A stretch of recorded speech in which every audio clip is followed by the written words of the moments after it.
ఎందుకమ్మా మీ ఇద్దరూ మమ్మల్ని ఇలా పరీక్షలు పెడతారు? మీరే ఎవరిదో తేల్చుకొని మార్చుకోండి, మేమే బయటికి వెళతాం. పిచ్చి రామచంద్రయ్య, అదేదో ఎత్తేసి 4 పిచ్చి మాటలు మాట్లాడగానే అలా బెంబేలెత్తుతావేంటి? దాని గజకర్ణ గోకర్ణ టక్కు టమార విద్యలు ఈ మాయల పకీరు ముందు సాగవు. పండగ పూట ఇక్కడికి వచ్చి వేలు నడిపిస్తావేంటి? ప్రస్తుతం నాదైనా ఇది వాళ్ల సొంత ఇల్లే, ఎప్పటికైనా వాళ్ళదే. మిమ్మల్ని ఆ ఇంట్లో నుంచి కూడా ఖాళీ చేయించేదాకా నేను ఇక్కడే ఉండి మిగిలిన శుభకార్యాలు జరిపించి ఇది వీళ్ళకి అప్పగించి సీతా రఘురామల్ని ఆ ఇంటికి తీసుకొచ్చి కాపురం పెట్టిస్తా. ఇందాకే చెప్పాను కలలు కనద్దని. నేను తేల్చే చెప్పానుగా, వెళ్ళండి.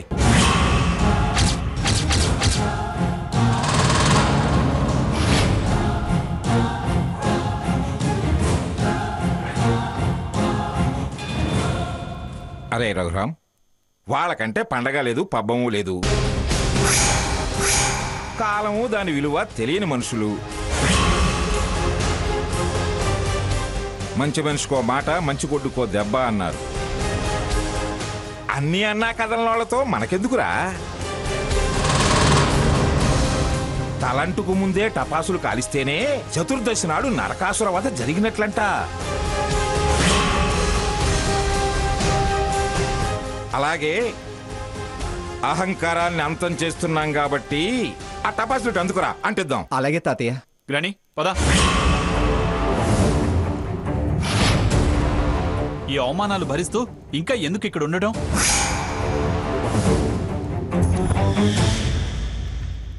హలో, నువ్వేమన్నా భారతీయుడు అనుకుంటున్నావేమో. దించుతా కలలు. ఏమండో మంగాయమ్మ గారు,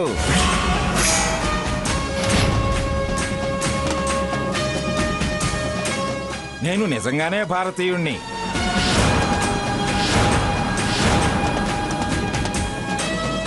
నీ వల్ల అయింది నువ్వు చేసుకోపా. తొందరలోనే లాయర్ నోటీసులు వస్తాయి, అందుకోవడానికి రెడీగా ఉండు. ఈ తాటాకు చప్పుళ్లకు బెదిరేదాన్ని కాదు నేను. పదరా సాకేత్.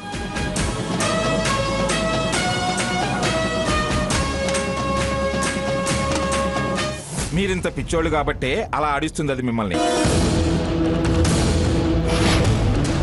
నేను మీకు గాని మీ కూతుళ్ళ జీవితాలకు గాని అన్యాయం జరగనిస్తానా? అలా జరిగితే జడ్జిగా నేను ఇచ్చిన తీర్పులకి, పడుతున్న శ్రమలకి విలువే ఉంటుంది, అర్థమే ఉంటుంది. చూడండి అమ్మా, తొలి పండుగకి కూతురు అల్లుడు మీ ఇంట్లో ఉన్నారు. వేడుగ్గా జరుపుకుందాం. సాకేత్ మా అల్లుడే కదా బాబాయ్ గారు. కాదని నేను అంటానా? కాకపోతే కాస్త తిక్క సన్యాసి. అది కుదర్చాలనేగా. అన్నీ త్వరలోనే సర్దుబాటు అవుతాయి. నా మీద నమ్మకం ఉంచి జరిగిందంతా మర్చిపోయి పండగ సంతోషంగా జరిగేలా చూడండి. పదండి పదండి. అత్తయ్య గారు ఎక్కడికి వెళ్ళారు? ఏట్లోకి. ఓ తాతయ్య దగ్గరకా? కలిసారా? ఏమన్నారు అమ్మమ్మ గారు? ఏమిటే ఏమిటి ఆ వాగుడు? నేనేమన్నా? రాత్రి ఫోన్ చేసినప్పుడు తాతయ్య అదే అడ్రస్ చెప్పాడు కదా. దాని అర్థం తెలిసి వాగుతున్నావా, తెలియక వాగుతున్నావా? అర్థం లేని మాటలు మీరు మాట్లాడరు కదమ్మమ్మా. పోవే పోవే అవతలకి. తాతయ్య సంగతి తర్వాత, నువ్వు రావే.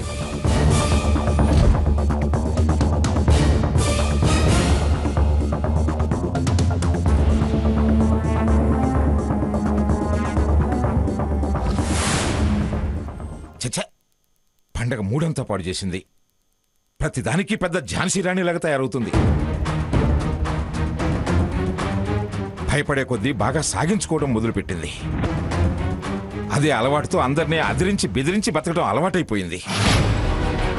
అనుకుంటుందేమో నేనేమిటో ఈ దెబ్బతో తెలిసి రావాలా. మావయ్య గారు, ఆవిడ వెళ్ళిపోయారు కదా, ప్రశాంతంగా తలంటి పోసుకుని టిఫిన్ చేసి కాసేపు అలా కునికి తీస్తే ప్రశాంతంగా ఉంటుంది. కునుక నేను అనుకున్నది సాధించేంత వరకు రెప్ప కూడా వేయను. ఏంటి దాని వివక్ష? తలాడిస్తుంది, మళ్ళీ తలతక్క వేషాలేస్తుంది. మనవడంటుంది, మళ్ళీ హక్కే లేదంటుంది. వదులుతానా? నేను అసలే రిటైర్డ్ జడ్జిని. లీగల్గా ఎలా ప్రొసీడ్ అవ్వాలో అలా అవుతాను. కోర్టు వ్యవహారాల్లో దిగితే తరాలు మారిపోతాయి, ఎకరాలు కరిగిపోతాయి. మన కొరిగేదేముంది మామగారు? వారికి తెలియదని నువ్వు చెప్తున్నావా? పిచ్చి శకుంతలా, డాక్టర్ కన్నా సీనియర్ రోగిస్టోడికే మందుల గురించి వాటి పనితనం గురించి బాగా తెలుస్తుంది. అలాగే మామయ్య గారి కన్నా చిన్నప్పటి నుంచి కోర్టుల చుట్టూ పచ్చి తిన్నట్టు తిరుగుతున్న ఎకరాలు మొత్తం కరిగేసే నాకంటే ఎక్కువ తెలుసుద్ది. అందుకని నాకు తెలుసు అంటున్నా. రాధాకృష్ణ, నీవన్నీ లిటిగేషన్ కేసులు లేరా? వాటికి దీనికి పోలుస్తావే? అంటే ఏంటి మీరనేది? కోర్టుకు వెళ్ళమనా? చచా, అలా అని కాదు, వాడేదో అంటుంటే అంటున్నాను. కోర్టులు, పోలీస్ స్టేషన్లు వెళ్ళగొడని స్థలాలేం కాదమ్మా. న్యాయం కోసం వెళ్లాల్సిందే. లేకపోతే ఇవాళ రేపు మనుషులు మాటినేటట్లేరు. కోర్టులు పరిష్కారాలు చేసి డబ్బుని, ఆస్తిని ఇప్పించగలవు కానీ మనుషుల్ని, మమతల్ని, ఆప్యాయతల్ని అందించలేవు తాతయ్య గారు. శారద గారి తాపత్రయం దానికోసమే కానీ సొమ్ము కోసం కాదు కదా బాబాయ్ గారు. నిజమేనమ్మా. కానీ ముందు స్థానం దక్కితేనే వాళ్ళకి వీళ్ళ విలువ తెలిసొచ్చేది. స్థానం చాలు తాతయ్య, కోర్టులు గొడవలు వద్దు. సర్లేరా, ఆలోచిద్దాంలే. రండి బాబాయ్ గారు, తలంటుకుందరు గాని. అది బాగా అంటే వెళ్ళిందిగా. నువ్వు బాగానే అంటి పంపించావు కదా తాతయ్య. అంతేనంటావా? మీరు అంత ఆవేశపడతారని అనుకోలేదు తాతయ్య గారు. తప్పలేదమ్మా. మరో విధంగా చెబితే దాని బుర్రకెక్కదు, వినిపించుకోదు, దారికి రాదు. మాటకి మాట బాంబుల్లో వదిలేరు. దానికైనా ఏమిటి, నాకు బాంబులు కాల్చడం వచ్చని దానికి తెలియాలిగా. సరే మీరు రండి. శకుంతల, ఆ టిఫిన్ సంగతి చూడు. సరే అక్క. రండమ్మా. స్వప్న, ఆ ఏర్పాట్లు ఇవన్నీ తీసుకురా. చూడండి.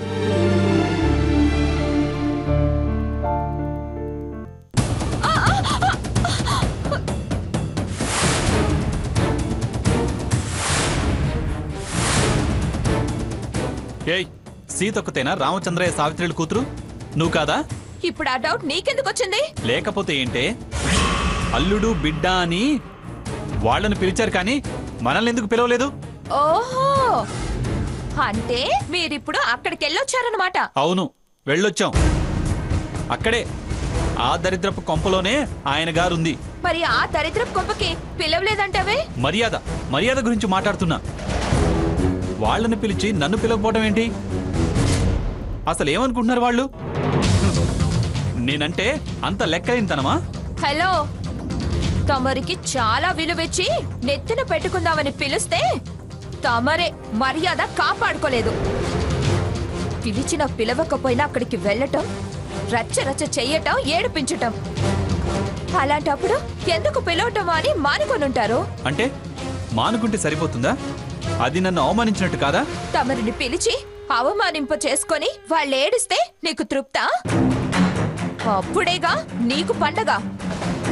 వాళ్ళు పండగ చేసుకోవాలనుకుంటున్నారు, అందుకే నిన్ను పిలవలేదు. ఏయ్, పిలవలేదంటే వదులుతాననుకుంటున్నావా? చెయ్యవే ఫోన్ చేసి మంచితనంగా పండక్కి మనల్ని అక్కడికి రండి అని పిలవమని చెప్పు. చెప్పను. నేను అసలు ఫోనే మాట్లాడను. ఎందుకు మాట్లాడవే? ఎందుకు మాట్లాడాలి? నిన్న వాళ్ళు వెళ్ళేటప్పుడు అక్క వాళ్ళకి నేను ఫోన్ చేస్తుంటే లాగి పారేసావుగా, ఇప్పుడు ఎందుకు చేస్తాను?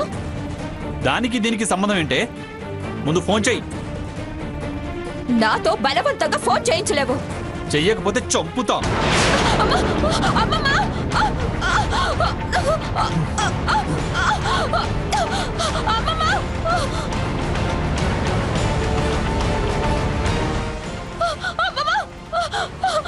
ఏమిటే ఏమైంది? కొడుతున్నాడు చూడు.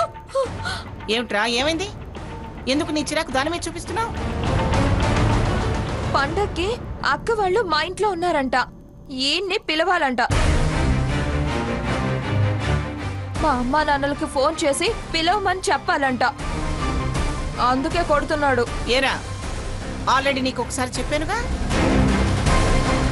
మళ్ళీ దాన్ని ఎందుకు ఫోన్ చేయమంటావు? అది కాదు గ్రాని. పిలిస్తే అక్కడ వాళ్ళ సంతోషాల్లో టపాసులు పేల్చాలి కదా. మళ్ళీ మా అమ్మా నాన్నల్ని అవమానించాలనే కదా. ఏయ్ షడప్. ఏయ్ ముందు పోరా అవతలకి.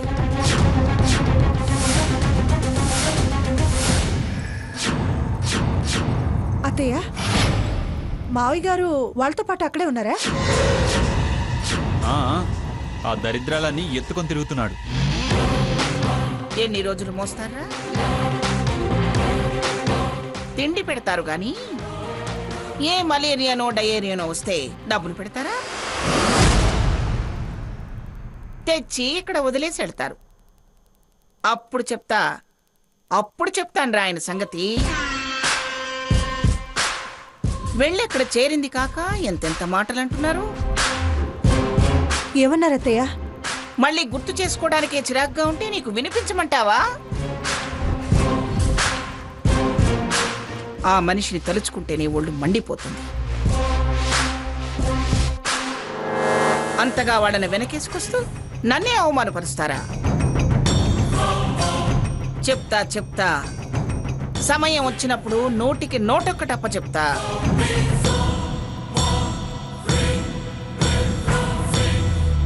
ఏమేంద్ర సాకేత్? ఏదో అయిందిలేమ్మా.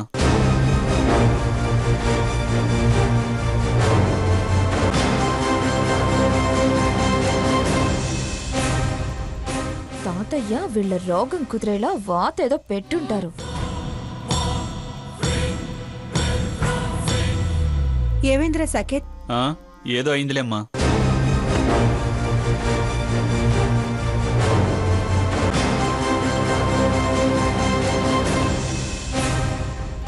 తాతయ్య వీళ్ళ రోగం కుదిరేలా వాతేదో పెట్టుంటారు. అవునవును. అలాగే చేద్దాం. రారమ్మనోడరా. ఏంటమ్మా ఏంటి హడావిడి? ఏదో పండగ పూట పెద్దవారు మా ఇంటికొచ్చారు. ఆశీర్వాదం తీసుకుందామని.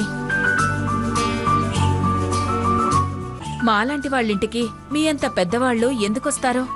మాకీ అదృష్టం ఎప్పటికి దక్కాలి? చూడమ్మా, అలా మాట్లాడి నన్ను పరాయవాణి చేయొద్దు. మీ మంచి మనసు ముందు మా పెద్దతనాలు గొప్పతనాలు చాలా చిన్నవి. కలిమి లేకపోవచ్చు గాని కావలసినంత కలివిడితనం, వెలకట్టలేనంత అభిమానం చూపించే మనుషులు మీరు.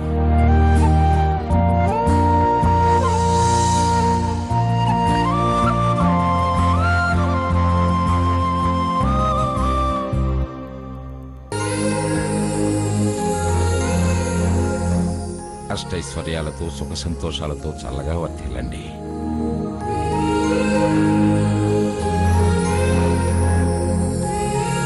శకుంతల, రాధాకృష్ణ, మీరు కూడా ఆశీర్వాదం తీసుకోండి. అలాగే అక్క. వెళ్ళమ్మా.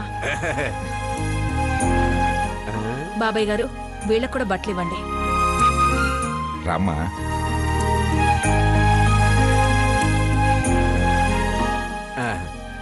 బాగానున్నాయి.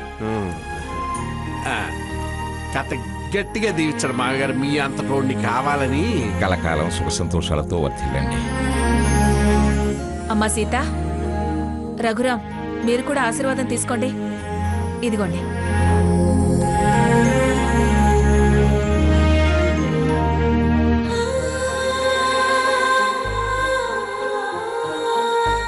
నిండు నూరేళ్లు పిల్లా పాపలతో అష్టైశ్వర్యాలతో చల్లగా వర్ధిల్లండి.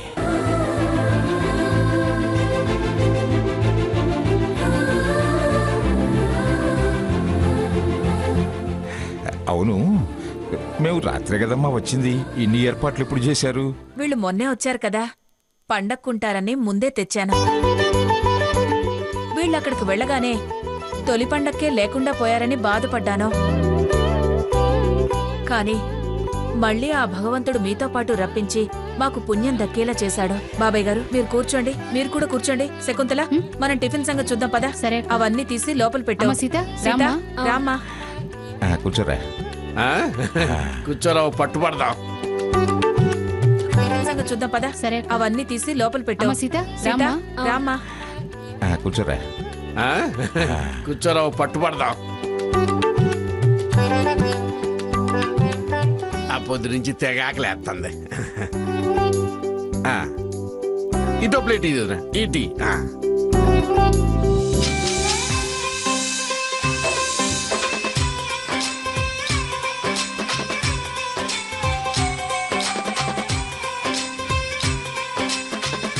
ఇంకో 4 అయ్యి నీ సొమ్మేమన్నా వద్దా ఏంటి?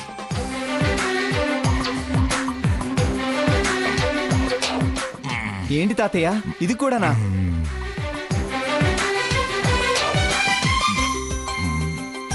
ఆహా,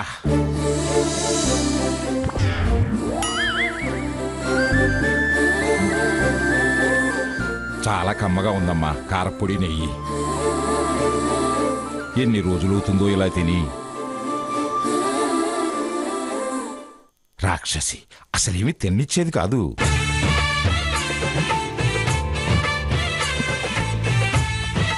తాతయ్య గారు మీరు స్వీట్ తింటారా? స్వీట్ ఏమిటమ్మా, ఇదిగో ఇది కూడా తింటా. భలే వారే, మా కోసం వచ్చి మీ ఆరోగ్యం పాడు చేసుకుంటారా? చూడమ్మా సీత, మీరిచ్చిన ఈ తృప్తి నన్ను 100 ఏళ్లు గ్యారంటీగా బతికిస్తుంది.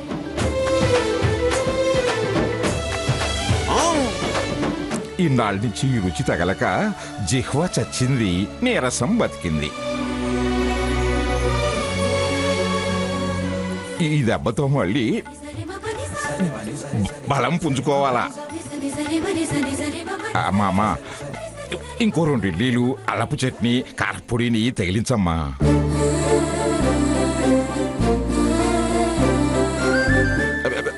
నెయ్యి కూడా.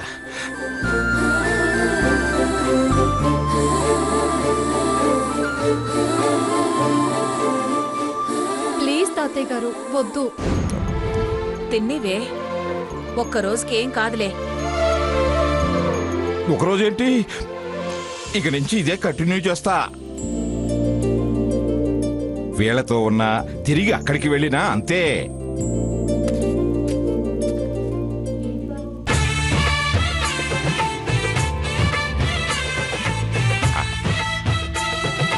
అమ్మ సావిత్రి, ఘన పదార్థం ఈ పూటకి చాలు. డబుల్ షుగర్ వేసి స్ట్రాంగ్ కాఫీ ఒకటి ఇస్తే చాలమ్మా.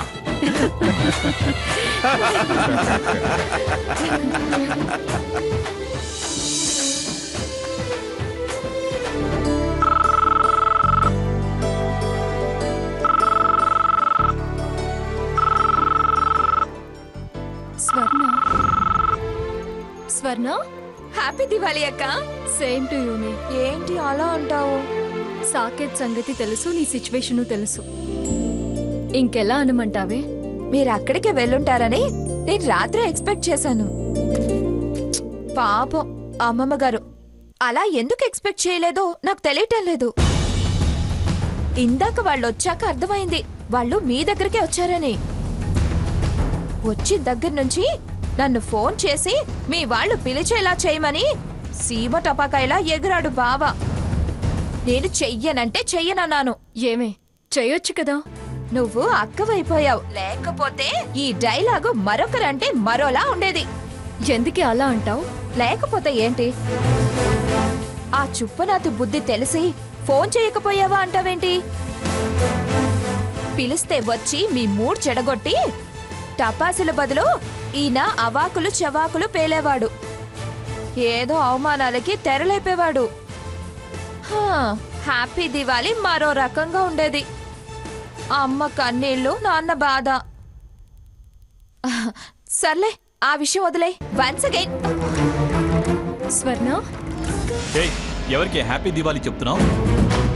ఎవరికేంటి ఎవరికి? మా అక్క బావకి. ఎంత పొగరే నీకు?